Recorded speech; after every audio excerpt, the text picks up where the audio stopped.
Hey, tu connais le mot France et français, mais pas leur origine et toutes les expressions qui vont avec. Alors c'est parti! D'abord, qui étaient les Francs? C'est le nom d'un peuple qui vient d'une région qui va du nord de la France aux Pays-Bas et qui parlait une langue germanique. Je ne sais pas si tu as remarqué que le français avait une sonorité assez différente des autres langues latines. C'est assez logique, sachant qu'il y a eu un mélange avec une langue germanique dans le passé. Donc la France, c'est la terre des Francs, et le français est leur langue, tu as compris. Mais le mot « être franc », pourquoi? Ça veut dire être direct, ou dire ce que l'on pense. Ce mot était utilisé au sens de libre à l'origine. Être franc, c'est être un membre de ce peuple qui dirigeait le royaume. Ils étaient des aristocrates, c'était eux les chefs. Donc ils pouvaient dire ce qu'ils pensaient, ils parlaient franchement, donc librement.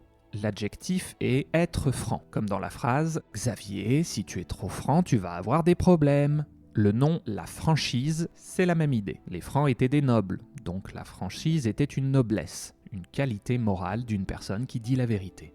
Aujourd'hui, tu peux utiliser le mot « franchement » avec un verbe comme « parler franchement ». Tu peux aussi le dire au début d'une phrase. « Franchement, c'est une mauvaise idée ». Ou dans une expression « vas-y franchement », ce qui veut dire « n'hésite pas, fais quelque chose au maximum ». Si tu aimes le football, le vrai football, pas le football américain, tu dois connaître le coup franc. Tu sais, quand il n'y a pas de défense et qu'une personne frappe la balle devant le gardien. Dans le commerce, il y a aussi franco de port. C'est quand tu ne payes pas les frais de port pour un produit. Le verbe affranchir. Tu peux affranchir une lettre avec un timbre pour l'envoyer. Au départ, affranchir signifie littéralement rendre libre. D'une certaine façon, tu donnes la liberté à ta lettre de partir. Le mot franchir signifie traverser quelque chose, comme une frontière, une rivière ou le col d'une montagne. Eh bien, franchir le col, c'est le passer librement. Quand on utilise able à la fin d'un mot, c'est toujours pour dire que c'est possible, qu'on peut le faire. Donc, franchissable, c'est quand on peut franchir quelque chose, et infranchissable quand on ne peut pas. Un obstacle infranchissable va te bloquer complètement. Ce n'est pas possible de passer. Tu peux aussi être affranchi, comme ça a été le cas pour les esclaves. Un esclave affranchi est une personne à qui on a donné la liberté. Une autre expression que les gens aiment, à la bonne franquette. Si tu es invité chez des amis qui ne veulent pas trop de politesse à table, ils veulent que tu manges comme si tu étais chez toi, vous allez manger à la bonne franquette. Ou peut-être ce sera à la bonne franquette. Il va te dire « chacun se sert, à la bonne franquette ». Les francs-tireurs dans l'armée sont des soldats non réguliers. Ils étaient à l'origine des civils qui s'engageaient librement dans l'armée.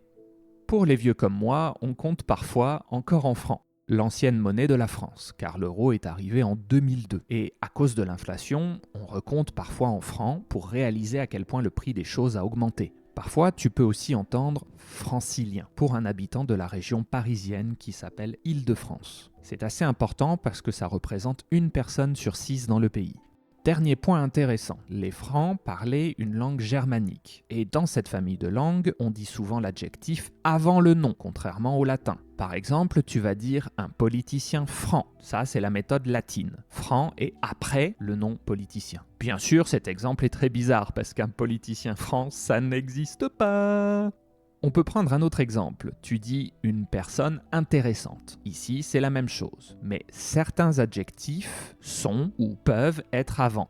Pourquoi? Parce que les Francs parlaient comme ça. Donc, si tu te demandes pourquoi on dit une petite personne, une grande personne, une belle personne, etc., eh bien maintenant tu sais. Si tu veux la liste complète, je ferai une vidéo un de ces jours. Allez, à plus!